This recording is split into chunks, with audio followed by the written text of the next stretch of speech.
국민의힘은 오늘 전국위원회를 열고 한동훈 전 장관을 당 비상대책위원장으로 공식 임명할 예정입니다.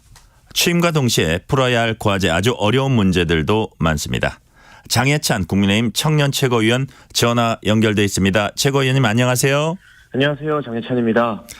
네, 국민의힘 새 사령탑에 오르는 한동훈 비대위원장에 대해서 어떤 기대 갖고 계십니까? 일단 단순히 국민의힘의 내부 문제만을 해결하는 것이 아니라 많은 국민들이 한동훈 비대위원장 지명자에게 정치 개혁을 요구하지 않을까 싶습니다. 그동안 우리 정치가 전문성보다는 어떤 집단적인 진영 담론, 진영주의, 그리고 최근 들어서는 극단적 계파 갈등과 팬덤 정치의 잘못된 부분들이 많이 도드라지고 있는데요. 586 운동권 다음 세대의 대표주자인 한동훈 장관이 비대위원장이 되면 이런 정치권의 폐해를 일소하고 세대 교체뿐만이 아니라 정치 개혁 과제를 좀 많이 던져서 국회와 정치를 불신하는 우리 국민들에게 좀 시원함을 선물해 줬으면 하는 바람이 있는 것 같습니다. 네, 지금 정치 개혁과 세대 교체 말씀을 하셨어요. 네. 반면에 김종인 전 국민의힘 비대위원장은 한동훈 비대위원장이었다고 총선에서 이길 거라고 생각하는 건 큰 착각이다. 윤석열 대통령 지지율이 낮은 상황에서 국정 기조가 바뀌지 않는 한 내년 선거에서 어려울 거다. 이런 취지의 발언을 했어요. 어떻게 보세요? 네, 일단 주말 사이 언론 보도를 보면 한동훈 비대위원장에 대한 기대감으로 국민의힘 정당 지지율이나 윤석열 대통령 국정 지지율이 좀 많이 상승했다라는 기사가 나오고 있지 않습니까? 네. 물론 여기서 만족할 수는 없지만 국민의힘이 기존의 체제에 안주하지 않고 변화하기 위해서 변화의 몸부림으로 첫 단추를 깬 것인데요. 첫 단추만 보고 너무 혹평하시는 거 아닌가 하는 아쉬운 마음도 있고요. 이 변화의 첫 단추를 잘 꿰었다고 국민들께서 그래도 호평해 주시는 것 같습니다. 이제 두 번째, 세 번째 단추를 어떻게 꿰어 나가는지, 어떤 변화와 개혁 의지를 한동훈 비대위원장이 보여주는지를 보고 평가해도 늦지 않을 거라고 생각합니다. 네. 당장 이제 비대위부터 꾸려야 합니다. 지금 진행되고 있을 텐데 김기현 지도부의 젊은 피로 꼽히는 인사들의 이제 기용 가능성도 거론되고 있어요. 혹시 장 최고위원께서 제안 받으신 거 있으세요? 제가 생각했을 때는요, 지금 우리 어떤 지도부 체제가 급변하고 한동훈 장관 비대위원장으로 모셔오는 과정에서 우리 국민과 당원들이 국민의힘에게 요구한 것은 말 그대로 변화입니다. 개혁이고요. 그런 점에서 저도 열심히 활동하고 많은 성원을 받았습니다만 이전 지도부의 인사들보다는 좀 새로운 얼굴 중심으로 비대위가 재편될 가능성이 높다고 보고 있고, 당직이나 어떤 유무와 무관하게 저희가 정치 개혁에 젊은 사람으로서 앞장서야 하는 것은 똑같기 때문에 아마도 제가 예상하건대는 좀 외부의 영입 인사들을 깜짝 발탁하는 것이 더 많은 줄을 이루지 않을까 싶습니다. 아, 그렇군요. 비대위 구성과 관련해서 하태경 의원은 789 비대위 이런 이제 용어를 썼어요. 낡은 이념이 아닌 시대 정신 구현해야 한다. 이제 세대 교체 쪽을 얘기하는 것 같고요. 김근식 당협위원장은 노장청, 노년, 장년, 청년이 골고루 인선돼야 한다. 이렇게 말했습니다. 장 최고위원님은 어떤 쪽에 좀 역점을 둬서 주문을 하시겠습니까? 저도 젊은 사람이고 청년이지만 저는 세대적인 부분에 지나치게 집착하고 싶지는 않습니다. 한동훈 비대위원장의 존재 자체가 586 운동권이 주류인 민주당 대비 국민의힘을 더 젊어 보이게 하는 효과가 있기 때문에요. 무조건 젊다고 해서 좋은 인재인 것이 아니라 국민들이 납득할 수 있는 전문가들이 중심이 되는 비대위가 됐으면 좋겠습니다. 예를 들면 비대위원 인선을 봤을 때 많은 설명이 필요하지 않고 이 사람은 이 분야의 전문가, 저 사람은 적어도 저 해당 분야에서는 오랜 기간 인정받은 전문가다라는 게 좀 확실하게 드러나는 그런 전문가형 비대위가 되기를 개인적으로는 소망하고 있습니다. 당장 이제 비대위원장 취임 기자회견을 할 텐데 어떤 내용, 어떤 메시지가 담길 걸로 보세요?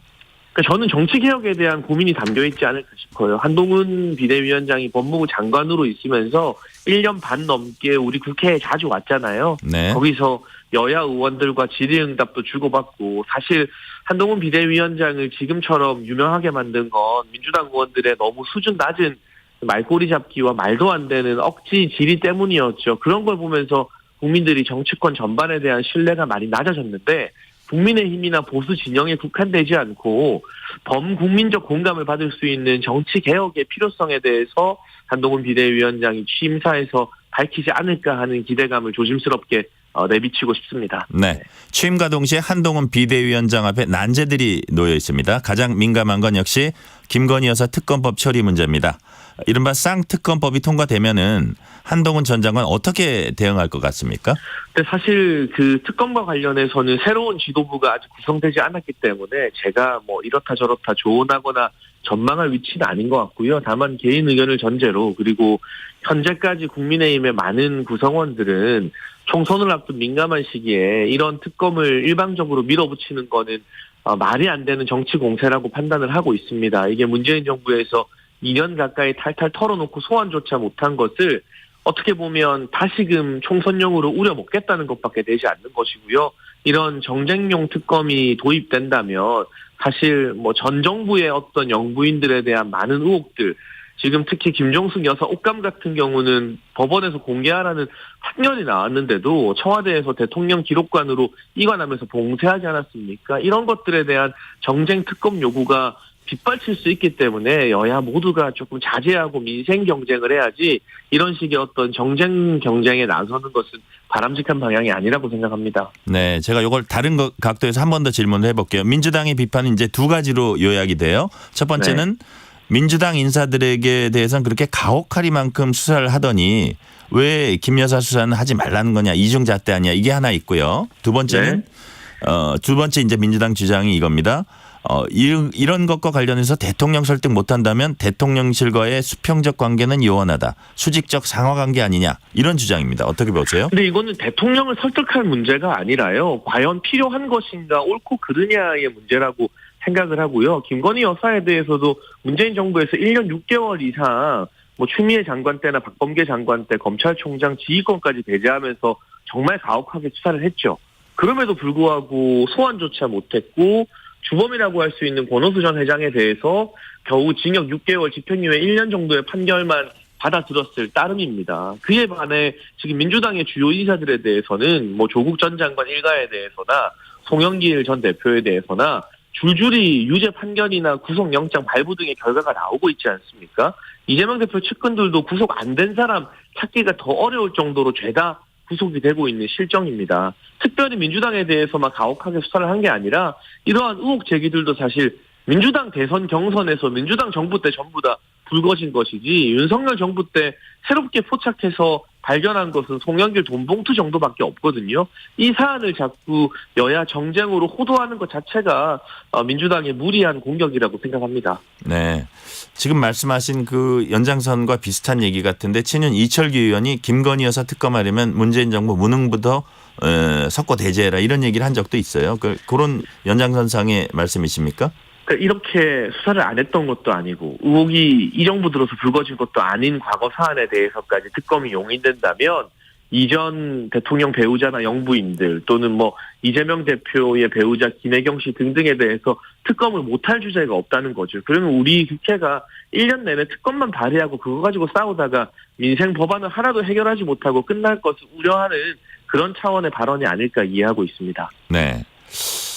한동훈 비대위원장이 이제 맞닥뜨릴 또 다른 이제 중요한 문제가 이준석 전 대표 신당 창당 문제입니다.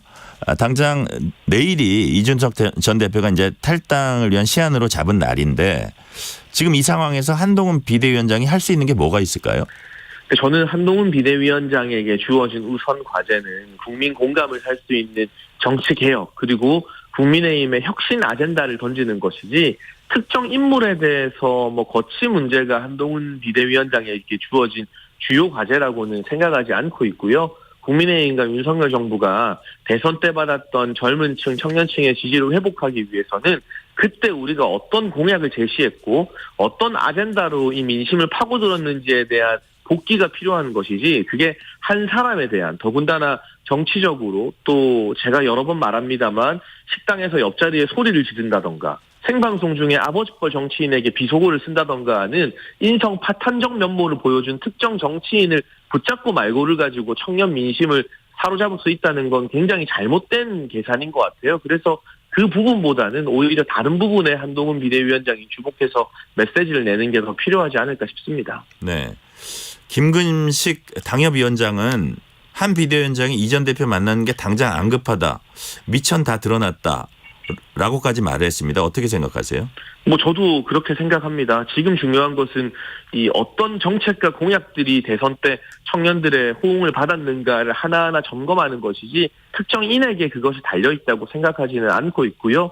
기본적으로 정치라는 게 참 국민들의 보기에 부끄럽지 않아야 하고 최소한의 인간적 도인은 지켜가면서 해야 되는 것인데 뭐 한동훈 비대위원장뿐만이 아니라 어느 정치인이 이준석 전 대표를 편하게 만나겠습니까? 수틀리면 또 방송 나와서 나이와 상관없이 이 XX가 할 수도 있는 사람인데요. 이준석 전 대표가 그동안 보여준 언행으로 인해서 이미 국민의 신뢰를 상실한 지 오래라고 판단합니다, 저는. 그리고 이 전 대표가 당장 이제 신당을 꾸린다면 누가 함께 할까요? 천하용인 가운데 김용태 전 최고위원은 당에 남겠다고 했어요. 어떻게 보세요? 그런데 뭐 천하용인이 다 가느냐 마느냐가 중요한 게 아니라 사실 우리 국민들이 모두 다 얼굴과 이름을 알고 있는 거물급 정치인들이 합류하느냐가 중요한 기준일 텐데 현재로서는 본인이 가진 패를 하나도 열지 못하고 있잖아요. 뭐 제3지대나 비명계 이쪽과도 거리를 두고 있는 멀어지고 있는 분위기이고 제가 말씀드렸지만 정치라는 게 결국 사람과 사람의 관계에서 나오는 것이고요. 내 주변 사람을 소중히 여기지 못하는 정치인이 국민들을 소중히 여길 수 없습니다. 당을 하다 보면 생각이 다르고 뭐 싸울 때도 있는데 그래도 넘지 말아야 될 지켜야 될 선이 있는데 이준석 전 대표는 그 선이 없는 분이라는 게 최근에 언행으로 다 드러났잖아요. 신당 같이 하다가 언제 어디서 이 XX 소리 들을지 모르는데 어느 정치인이 선뜻 그 신당에 욕먹으러 합류할 수가 있겠습니까? 이제 공천관리위원장 뽑는 것도 아주 중요한 문제라고 생각이 되고요. 이와 관련해서 이제 여러 의견들이 나오고 있습니다. 검찰 친윤에 영향받지 않는 분이 와야 한다. 혹은 정치 경력 있는 원로급이 와야 한다. 더 참신한 인물이 와야 한다 등등 뭐 여러 가지 얘기가 나오고 있어요. 장 최고위원께서 어떻게 생각하십니까?